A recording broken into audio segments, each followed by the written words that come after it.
Hello engineers, उम्मीद करते हैं आप बहुत अच्छे होंगे। दोस्तों, एक बहुत इंपॉर्टेंट वीडियो नोटिफिकेशन आने के बाद आप लोगों को बनाना पड़ रहा है, क्योंकि नोटिफिकेशन की सारी जानकारी आप लोगों के पास हो गई होगी। राइट, वैकेंसी कितना है, कब से फॉर्म फिलिंग प्रोसेस है, किस जोन में कितनी वैकेंसी है, सारी जानकारी मुझे लग रहा है बच्चों के पास है। बट अब बच्चे प्लान कर रहे हैं, फॉर्म फिलिंग प्रोसेस की तरफ जा रहे होंगे। तो ये वीडियो आप लोगों को सच्चाई दिखाएगा 2024 में किस तरह से जोन वाइज वैकेंसी थी, क्या सीबीटी 1 का कट ऑफ गया था, कौन सा जोन सेफ था, कौन सा जोन डेंजर था, और 2025 में जोन वाइज वैकेंसी। और आप लोगों से ये भी बात करेंगे कि यार आपको कौन से जोन से फॉर्म भरना है। तो सभी लोग आ जाइए, बहुत इंपॉर्टेंट वीडियो। मेरे साथ रजत सर भी हैं। तो रजत सर, एक इंपॉर्टेंट वीडियो की शुरुआत करें, और आपका मैसेज क्या है बच्चों के लिए कि ये वीडियो क्यों देखना चाहिए सर? बिल्कुल सर। गाइस देखो यार, जब भी इंतजार रहती हैं बड़ी वैकेंसीज का और उसका इंतजार काफ़ी समय से आप कर रहे होते हो, तो एक दो चीज़ें आपको समझनी होती हैं फॉर्म भरने के समय और फॉर्म भरने से पहले। देखो, एक सबसे कॉमन बात तो बोलूँगा, माइंडसेट। आपका एग्जामिनेशन को लेके माइंडसेट क्या है? अगर आप पहले से ये सोच रहे हो कि उस एग्जामिनेशन में मेरा सिलेक्शन नहीं हो पाएगा क्योंकि कंपटीशन ज़्यादा है, वैकेंसी कम है और मेरे जोन में कितनी सीटें मिलेंगी, इन सभी चीज़ों पे सोचते रहोगे और अल्टीमेटली एग्ज़ाम देने जाओगे, तो कहीं ना कहीं आपको डेफिनेटली आपको समझ में आ जाएगा कि आपको निराशा वहाँ पे देखने को मिल रही है दोस्त, है ना। तो आपको ये काम तो बिल्कुल करना ही नहीं है। आपको फोकस किस पे करना है? फोकस इन बातों पे करना है कि हमें जो अपॉर्चुनिटी मिली है उसमें से बढ़िया बेहतर तरीका क्या है कि जिससे कि मैं अच्छे तरीके से फॉर्म भर लूँ और फॉर्म भर के अच्छे से जोन में सेलेक्ट हो जाऊँ। तो सर, जोन पे एक एक करके बात करते हैं बिना लेट किए, और दो तीन चीज़ों की बात करेंगे। 2024 की कट ऑफ पे बात करेंगे सर, और 2025 में वैकेंसी उन जोन में कितनी है और कौन से जोन में ज़्यादातर बच्चों का जो रुझान रहा है पिछली बार, और इस बार क्या हमारी तरफ से सजेशन है उनको, वो बात करेंगे सर। राइट। तो गाइज देखो, पहले तो हम आपको बता दें कि 2025 में आपका ब्रांच वाइज वैकेंसी कितना है, ये समझ लेते हैं, क्योंकि उससे आइडिया लगेगा कि आप कितना मोटिवेटेड रहोगे। देखो, सिविल इंजीनियरिंग में ऑन एवरेज सिविल इंजीनियरिंग के बच्चों को 741, और मैकेनिकल इंजीनियरिंग को 743, और ट्रैक मशीन को 121, और इलेक्ट्रिकल इंजीनियरिंग के 489। इसमें आप ये भी देखते होंगे कि कुछ ऐसी भी पोस्ट होती है ना जिसमें दोनों ही ब्रांच, 3 ब्रांच के लोग एलिजिबल होते हैं। बट ऑन एन एवरेज यहाँ पे देखा जाए तो ब्रांच वाइज वैकेंसी का बाइफर्केशन ये है, आउट ऑफ मतलब कि 2569 के आसपास। तो फटाफट शुरू करते हैं। अच्छी वैकेंसी है, मैं समझता हूँ सर, सिविल के लिए अच्छी वैकेंसी है, मैकेनिकल के लिए भी ठीक ठाक है, इलेक्ट्रिकल के लिए भी। इलेक्ट्रिकल के बच्चे क्या होता है कि मोस्ट बहुत सारे पोस्ट पे मैकेनिकल वाले पे अप्लाई करते हैं। तो वैकेंसी तो ठीक है 2025 में। अब एक सवाल है कि 2025 में अगर देखा जा रहा है सर, जोन वाइज वैकेंसी, अब एक जो मेरे मन में, और यही कैलकुलेशन 2024 में भी बच्चे किए थे सर। 2024 में जिस जोन में वैकेंसी ज़्यादा थी, बहुत सारे लोगों का रुझान वहां पे था। तो ये 2025 का आपको डाटा है, ऑफिशियल पीडीएफ से निकाला गया है कि ये आपको डिफरेंट जोन में वैकेंसी है। तो आपको क्या लग रहा है कि कौन से जोन में बच्चे फॉर्म भरें, कौन से जोन में फॉर्म नहीं भरें? बिल्कुल गाइज, देखो यार, एक बहुत ही जेन्युइन एडवाइस, बहुत ही शानदार सजेशन आप लोगों को देना चाहूँगा। जो पिछली बार बहुत लोगों से गलतियाँ हुई और हमेशा safe zone, danger zone, safe zone, इस चक्कर में लगे रहें और किसी ना किसी ऐसे जोन से फॉर्म भर दिए जिस जोन में सपोज करो कि वो जाके जॉब करने के लिए भी अब सोच रहे हैं, जिनका सिलेक्शन हुआ है। तो आप सोचिए कि कितनी तकलीफ होती है कि जिस वैकेंसी के लिए आपने मेहनत किया और फाइनली जब वो आपको मिल रही है तो आपका मन कर रहा है कि यार यहाँ पे मिल गया, अब ये यहाँ पे मैं कैसे सरवाइव करूंगा, रहूंगा कैसे और परिवार से बहुत दूर हो जाऊंगा।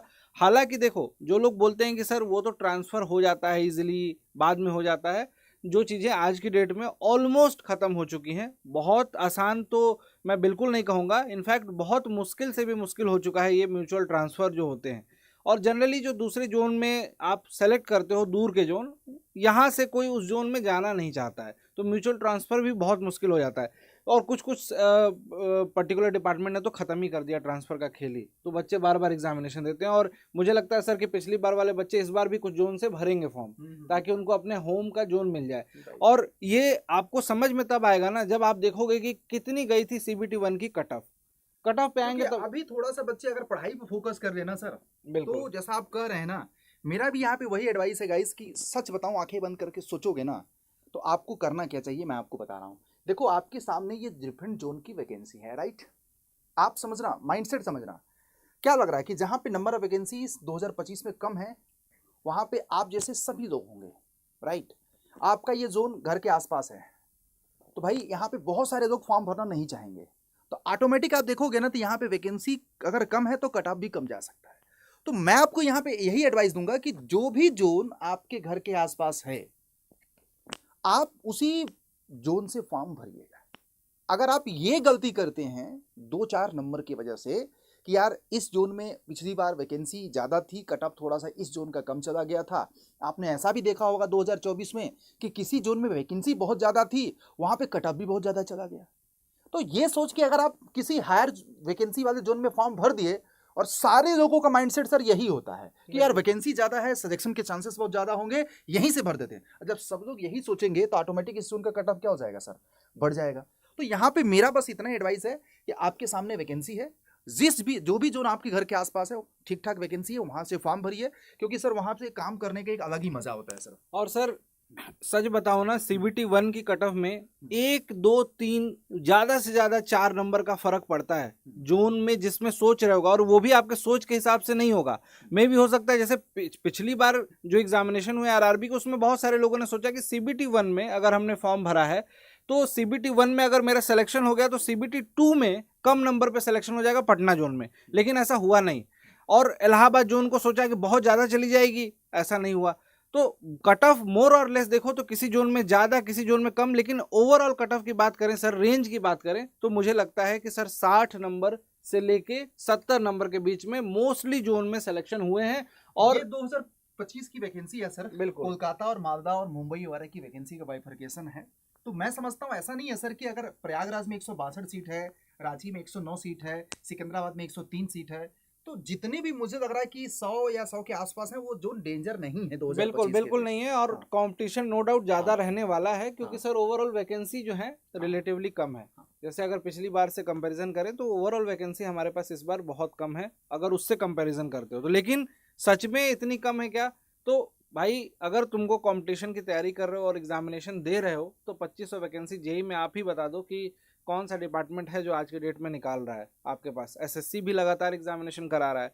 अगर RRB उसी पैटर्न पे चलने वाला है जो कि इस बार तो करके दिखाया इन्होंने, तो डेफिनेटली वैकेंसीज मोर और लेस इतनी ही आएंगी, 2000, 2500, कभी 2200, कभी 1600 भी आएंगी, वो भी दिन देखने को मिलेंगे। लेकिन फिलहाल यही बस कहना है आप सभी से कि जो आपके प्रयास हैं पढ़ाई को लेके, वो सफल तभी होंगे जब आप अच्छे से अभी इस टाइम को यूटिलाइज करोगे।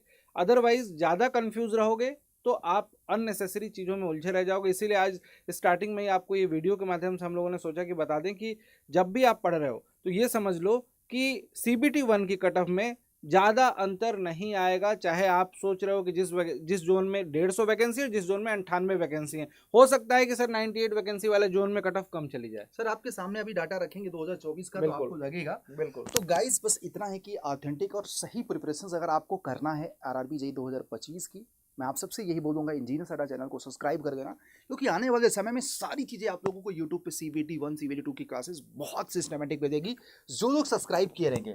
तो गाइज यहाँ पे आप लोगों को देखो 2024 का आप लोगों को वैकेंसी आपके डिफरेंट जोन का है। और एक देखो, एक चीज़ मैं बताऊँ, असली खेल तो CBT 1 के कट ऑफ में भी होता है। आपको क्या लगता है कि आप अगर किसी जोन में मान के चलो मुंबई में किसी पर्टिकुलर कैटेगरी की कट ऑफ अनरिजर्व की 65 गई, समझना, तो आपको लगता है कि 65 लाने से आपका CBT 2 में सिलेक्शन हो जाएगा? नहीं मेरे भाई, CBT 1 में जितना ज़्यादा मार्क्स पाएंगे सर बच्चे, उतने ही ज़्यादा पोस्ट के लिए क्या हो जाओगे जब आपका सर वो कौन सा होता है CBT 2 में, जी बिल्कुल, हाँ, तो उसमें आप लोग क्या हो जाओगे, एलिजिबल हो जाओगे। तो आपको ज़्यादा से ज़्यादा CBT 1 में मार्क्स लाना है। बट आपको ये डाटा जो दिखा रहा है कि वैकेंसी वर्सेस CBT 1 में जो अनरिजर्व कैटेगरी का मिनिमम कट ऑफ गया था वो आपको यहाँ पे रख दिया गया है सर। कहने का मतलब ये है कि सभी डिपार्टमेंट जितने भी रेलवे के द्वारा रिक्रूट करते हैं, जैसे फॉर एग्जांपल आपकी सिविल ब्रांच है, अब सिविल में मान लो कि कोई पीवे में जा रहा है, कोई वर्क्स में जा रहा है, RRB के अलग अलग डिपार्टमेंट्स में, तो किसी जोन के किसी डिपार्टमेंट में आपको हो सकता है कि CBT 1 में कट ऑफ, अब इस बार सर पिछली बार भी ये देखने को मिला बच्चों को, और क्लैरिटी देना चाहूंगा कि CBT 1 से ही आपको हर एक डिपार्टमेंट वाइज कट ऑफ के हिसाब से आपका सिलेक्शन कर लेते हैं ये लोग। अब आप सपोज करो कि 5 डिपार्टमेंट थे, उसमें से केवल एक ही डिपार्टमेंट के लिए एलिजिबल हो, क्योंकि उसी की कट ऑफ आप क्लियर कर पा रहे हो। फॉर एग्जाम्पल 60 कट ऑफ गई तो 60 अगर आपके 60 पॉइंट समथिंग है तो केवल एक ही डिपार्टमेंट में आप सेलेक्ट हुए हो और जिसके 66 नंबर हैं वो सभी डिपार्टमेंट में सेलेक्ट हैं। तो CBT 2 देने के बाद सर बेनिफिट किसको मिलेगा? उसी को जिसके 66 नंबर थे। राइट। तो कोशिश यही करनी होगी कि ज़्यादा से ज़्यादा नंबर आप लाने की कोशिश कीजिए, जो आपकी कैपेसिटी है। जितना ज़्यादा नंबर लाओगे उतने ही चांसेस होंगे डेफिनेटली आपके CBT 2 में सेलेक्ट होने के। तो गाइज मन लगा के पढ़ लो, जो नॉन टेक पोर्शन है CBT 1 का पोर्शन है उस पर पूरा फोकस कर दो, और साथ साथ में सर पैरेलली CBT 2 को तो देखना जरूरी है, क्योंकि बहुत सारे बच्चे CBT 1 निकाल लिए थे और लास्ट में कुछ नंबर से रह गए। CBT 2 का कट ऑफ भी बहुत ज्यादा गया है सर। हाँ। आउट ऑफ 150 अगर देखा जाए 125, 126, 127 तक मैकेनिकल के लिए, और सिविल में में डेफिनेटली 105, हाँ। 106 भी गए हैं, और प्रयागराज जोन में डेफिनेटली, और बाकी जोन में भी। तो आपको इतना तो दिमाग में रखना ही पड़ेगा। और नो डाउट नॉर्मलाइजेशन और मार्क्स कुछ बढ़े थे क्वेश्चन की वजह से, क्वेश्चन रॉन्ग होने की वजह से 7-8 नंबर बढ़ गए सर थे। आप देखिएगा यहाँ पे मुंबई का देखिएगा सर 1377 वैकेंसी थी पिछले ईयर। कट ऑफ देखिए कम नहीं है सर, मिनिमम कट ऑफ। और मैं सब बोलूँ किसी कैटेगरी का किसी पर्टिकुलर पोस्ट का कट ऑफ 72, 74 भी गया है।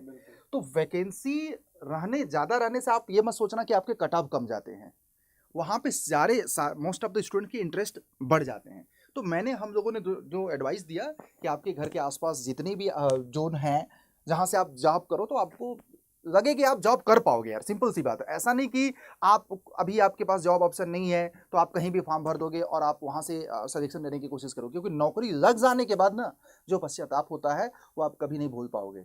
और अभी 2-4 नंबर का मेहनत सर एक्स्ट्रा करके ये स्कोर कर सकते हैं। सीधी सी बात है, सीधा सा मुद्दा है गाइज। अब भले ही एग्जाम सेंटर आपके होम सेंटर के आसपास मिल जाएंगे CBT 1 के, चाहे किसी भी जोन से फॉर्म भरो, लेकिन मुद्दा यह है कि तुम एक एग्जाम देने के बारे में इतना सोचते हो कि एग्जाम देने मुझे दूर जाना पड़ गया, और सोचो तुम्हारी नौकरी लग गई तो तुम्हें पूरी जिंदगी वहां बितानी पड़ जाएगी। तो इसी बात को समझते हुए अपना अपना जहां जहां सेफ जोन जिसको बोलते हैं ना, जो बोलते हैं ना कि सेफ जोन कौन सा है, सेफ जोन वही है जहां तुम्हारा परिवार रह रहा है, आसपास में रीच है, बार बार मिलने आ पा रहे हो, त्योहारों में छुट्टियों में आराम से पहुंच जा रहे हो। ऐसा नहीं कि आपको पता चले कि कोई त्यौहार पड़ा तो आपके महीने की आधी सैलरी आपके फ्लाइट की टिकट में चली जा रही है।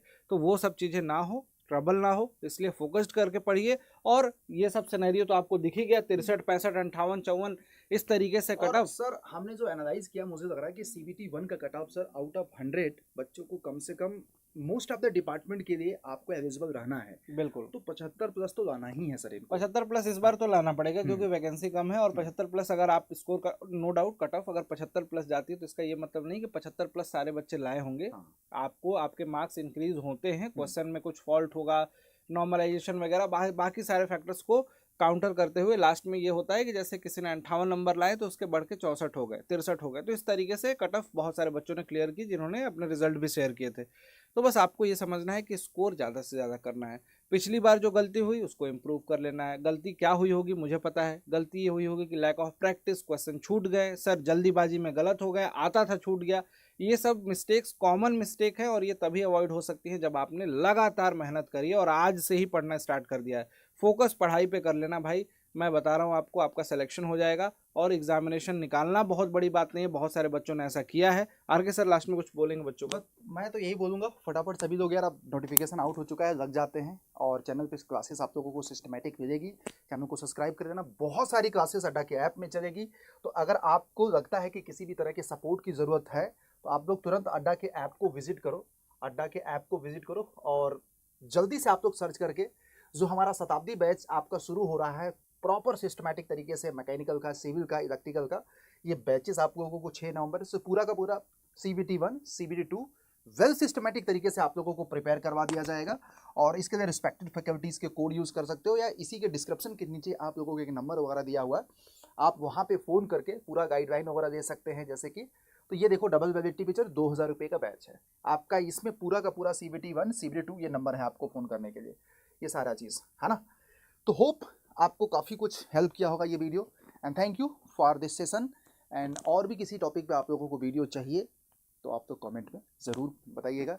एंड वीडियो को ज़्यादा से ज़्यादा लोगों तक शेयर करो ताकि उन लोगों को सही एडवाइस चले, क्योंकि सेफ और डेंजर जोन के चक्कर में जब मैंने 2024 के बहुत सारे बच्चों से जो सेलेक्टेड हैं, दर्द जब देखते हैं ना कि ऐसे ऐसे जोन में काम कर रहे हैं ना, तो मुझे लगा इस वीडियो को आप लोगों के लिए बनाना ही चाहिए जेन्युइनली।